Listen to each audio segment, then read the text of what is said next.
That, and thank you, HBox, for letting us restream the major. Yeah, we appreciate you, HBox. Thanks, Juan. Yeah. Thank you. Muchas gracias. And let's get it, man. Double Lucina. Yeah, let's with get a little cracking. sprinkle of Palutena and Game & Watch. Man, this is going to be fun. Vuhladdin and Shady have been playing out of their minds, but Monte and Tyranks, you could say they've been doing the same. And I appreciate them for, gentlemen, like, I'll be red, I'll be blue. Thank you. Yeah. It helps a lot. Yeah, it keeps the stream layout clean, too. I like that. It's appreciated. And Monte, too. It's not very often you see Monte playing red Game & Watch. Yeah, that was respectful. Every good Game & Watch plays the blue Game & Watch. Yeah. No, not the blue. The cyan. It's cyan. Yeah, yeah. I really like the blue. I mean, big C's. But, yeah, I really like the blue alt. Woo, that shield is looking – that's looking lower than, I don't know, Tyrion Lannister to the ground. That's a game – I'm watching Game of Thrones right now. I did not get that one. Yeah. My bad. He's a dwarf in the show, so. Hey, shout out to you in chat if you understood that one. Yeah. Also, shout out Game of Thrones except for Season 8. I'm rewatching it, and I'm like, wow, this was actually really freaking good. Y'all dropped the ball. Ooh, and didn't drop that edge guard, though. Well done from Monte. Getting that back air and getting Shady out of here. Yeah, it took me a second. There's a lot of names on screen. Bruh's tag is iCarly. I feel that. Peak television. Honestly, yeah. Spaghetti tacos.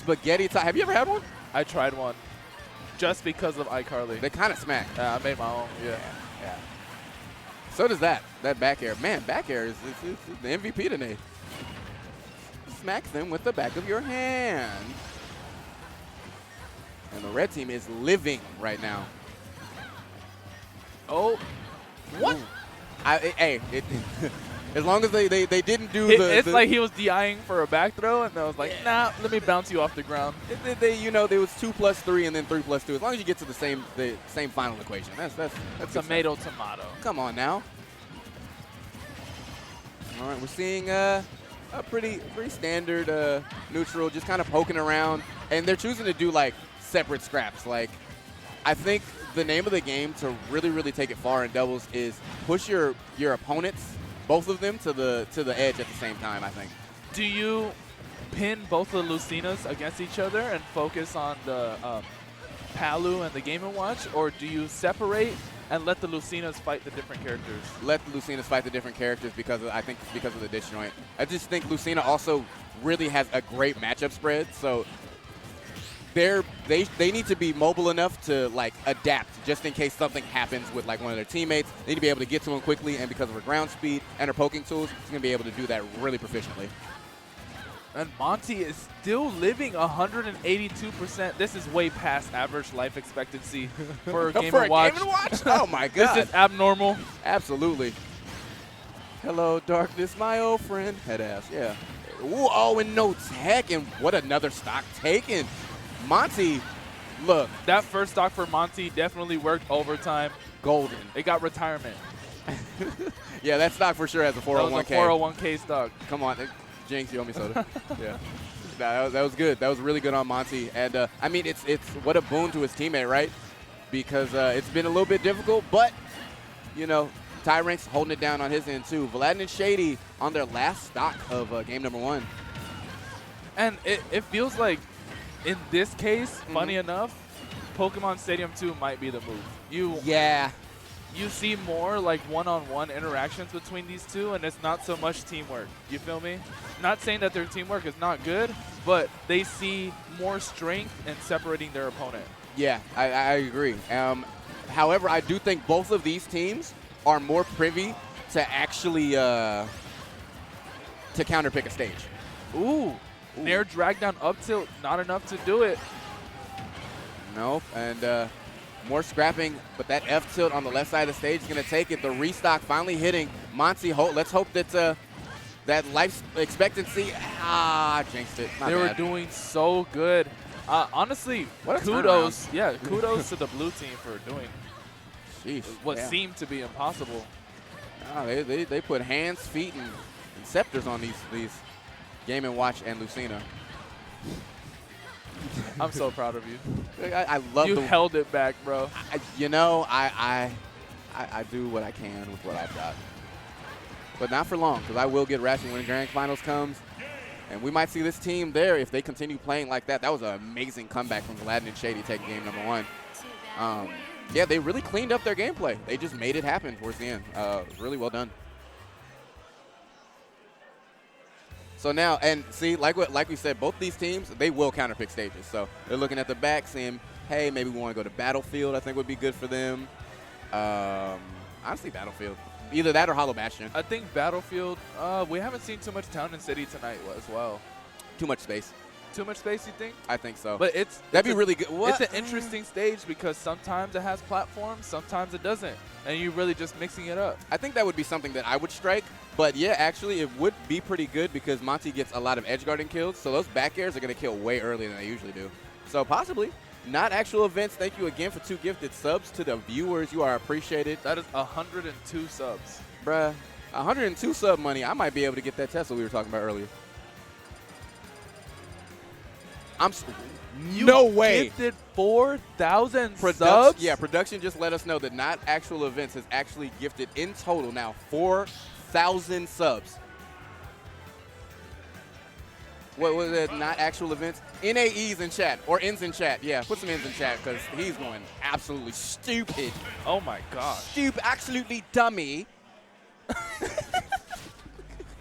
It's banger subs. And now we're going to Hollow Bastions. Yeah, so I like this stage pick for sure. The center platform means a lot, right? I feel like Monte is going to find some real estate underneath that platform and just really hold it down, go for a lot more up Bs, down smashes even, just if he's feeling frisky.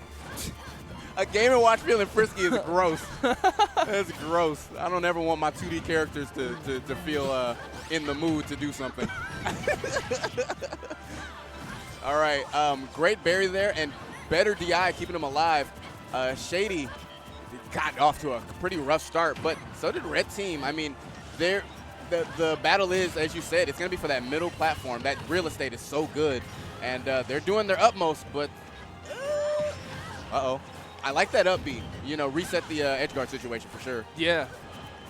It's just back and forth, like who's going to take that center stage because you definitely want to keep your opponent off stage, allowing for your partner to back you up and or just execute that ledge trap. Agreed. And honestly, kudos to Shady reversing that ledge trap situation on Monte, taking the first stock from him. Now 5 stocks apiece. That's a lot of stocks. That's a lot of stocks. See what they do with them. Ooh. Uh-oh. A little double synergy. I mean, it's so interesting. Top players end up going really, really far in doubles because they're top players.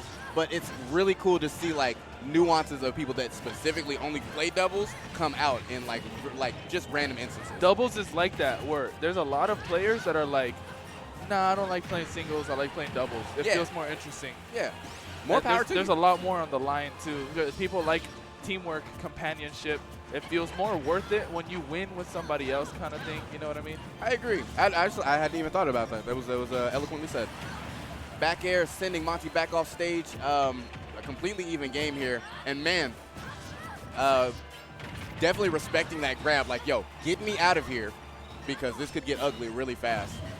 I feel like Monte is the hidden puzzle piece in this team, kind of like Blue Lock. You know what I mean? He's trying to put it all together, and he just hasn't been able to. In that last game, he was up 2 stocks, and everybody had 1 stock, and Red Team was still the one that lost. Agree. And I mean, I think it's a little bit different, 1, because of the stage pick, and 2, like I said, that synergy, like the more aware you are of what your teammate is doing while you're scrapping means that you're able to punish them when the scrap goes beyond what your teammate was doing. It makes its way to your side. That's why he was punished with that back air, because he had been sent that way by something that Vuhladdin did. So, yeah, that awareness, it's really going to pay dividends.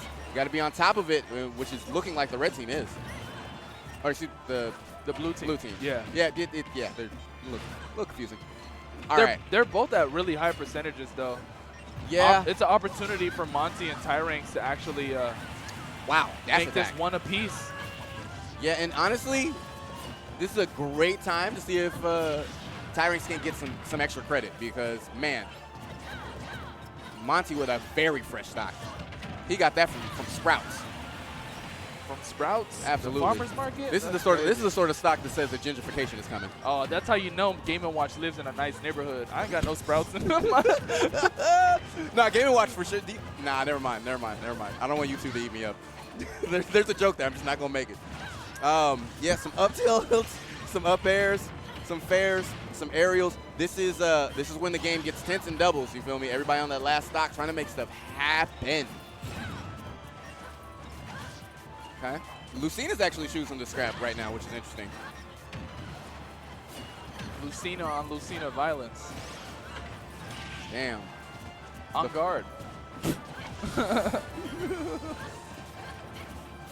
All right. I love that recovery. Airy too, yeah. Red playing. I play a little third strike. Yeah, honestly, the red team's defensive play has been really good. Did you see how Tyranks stood in front of Monte and just shielded just to make sure he wouldn't get hit by that that tech chase confirmed down smash? That was really good. Oh, this is such an important part of the game. Has to make it back on stage. Who's going to win here? Red team or blue team? It's really dependent on who's going to take this stock. There's no more stock tanking here. Nah, there's just stock. There's just stock blinking. Yeah. Yeah, well done. Oh, you're on rare form. I'm on 10, bro. Yeah, no, you are in your baggage. Ooh. Oh, good DI. Up smash. Woo-wee. And actually rolling past the ledge trap. This is actually like super doable here for Monte. Needs to be very calculated not to get attacked from behind. Yeah, he was unable to parry that. I think he was just dropped the shield a little bit too late there. Got punished with the full force and might of that shield. Vuhladdin and Shady, man, might be moving on. They're looking like a force to be reckoned with for sure. Absolutely. What stage are you thinking is going to be the one to go to? Oh. They went to Hollow. Yeah, they went straight back to Hollow. Interesting enough too because you would think like they won on a Pokemon Stadium too, so they would run it back. But it might be another one of those instances where it was like, it's not the stage's fault, it was my fault. It was also a very close game. It went down to a last stock situation. So now we have this game 3. Vuhladdin and Shady are putting up a masterclass on how to play Palu and Lucina. F smash. You're crazy for that one. Oh my goodness.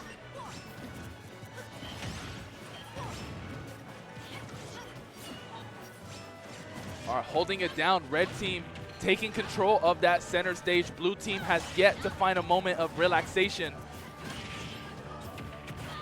Monte and Tyranks are doing a great job at covering each other's weaknesses, but now blue team is the one that takes control of the stage.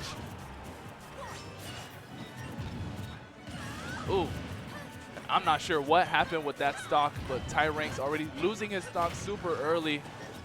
Monte's gonna have to hold it down for Tyranks. I feel like Tyranks is more of a closer. He takes these stocks at higher percentages, where Monte makes his opponent pay that Game & Watch tax, that 0 to 50, 0 to 70. Ooh. Man. Oh, you didn't miss much. Nah, you're supposed to make it act like I was here the whole time. He said you didn't miss, but I mean, maybe. But red team looking a lot even. Yeah, it's looking better this time around. And I feel like these high-level doubles are always going to appear like even, no matter what the stock count, because you never know what can ensue in this game. It's a game of infinite opportunities. Absolutely. Ooh, and infinite back airs there. Good on Vuhladdin for taking that stock. All right, and man, it is a tough time right now for both Tyranks and Monte. Yeah, making stuff happen. They've been like keeping up in terms of the stock count, but they haven't found themselves like a definitive answer on how to make Vuhladdin and Shady feel uncomfortable. Yeah, I mean, you can look them in the eye and it makes me uncomfortable. All right, up airs, fairs, back airs, side airs. There's a lot going on. I think when you're commentating doubles, you really don't want to pay attention to like the play-by-play kind of thing. Think more like theory crafting, teamwork, just like overall doubles strong points. I definitely agree with you. But, I mean, unfortunately for casters, like, our point is to make sure that there's no dead air. But sometimes, I'm going to be real with y'all in chat, ain't nothing happen. Sometimes, sometimes I'm just mesmerized. Yeah, I'm just like, there's a lot going on, and I just want to, like, absorb it all, right? But I do agree. In theory, I would say that the Game & Watch, like, the stock tanking, that was so important, and it seems as though they're operating to make sure that Monte does not have as much freedom to do what he was doing previous games. And I think Game & Watch is such an interesting stock tank because he's light as heck. He can die at any time. But his aerial mobility, being able to up B out of like, you know, get out of jail for free card kind of thing. Absolutely. Yeah. It allows him to be a much stronger stock tank than we think. Yeah, because as you said, with his weight, he should not be the stock tank. But because of his myriad of options and how he can approach a neutral, he's a problem for the other team. And they're not focusing on him right now, but I definitely think he'll be the reason that the pendulum may swing in favor of the red team. I don't know, man. This is a similar situation where Tyranks loses all of his stocks and then has to feed off of Monte's stocks. Now Monte's at 130, and any stray hit will kill him. Yeah, I mean, probably Monte standing up front and then switching, getting behind a little bit.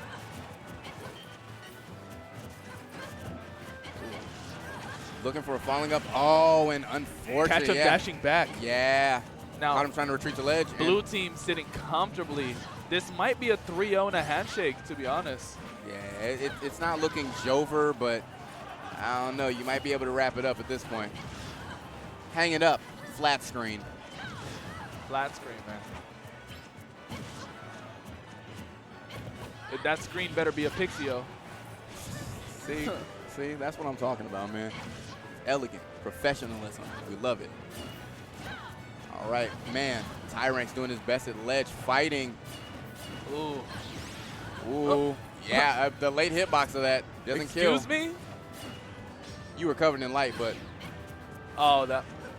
Yeah. That'll work. Yeah. I thought he was just going to rinse and repeat up smash. Yeah, I mean, he could have. It still would have worked. I think it would have stage spike if that was the case. So well done. Vuhladdin and Shady moving on to face the two Palatine. God, there's going to be so many Palatanes. There's going to be a lot of Palatines. It's kind of like in Street Fighter at the top level, it's going to be a lot of Guile and Ken. Bruh, when I saw the graphic for the coin box, I was like, you're like, this makes sense. Yeah, perfect. It's perfect. Absolutely. But, like, yeah, there's just sometimes there's tiers, and there's tiers for a reason. Characters are really good. You use them. Yeah, so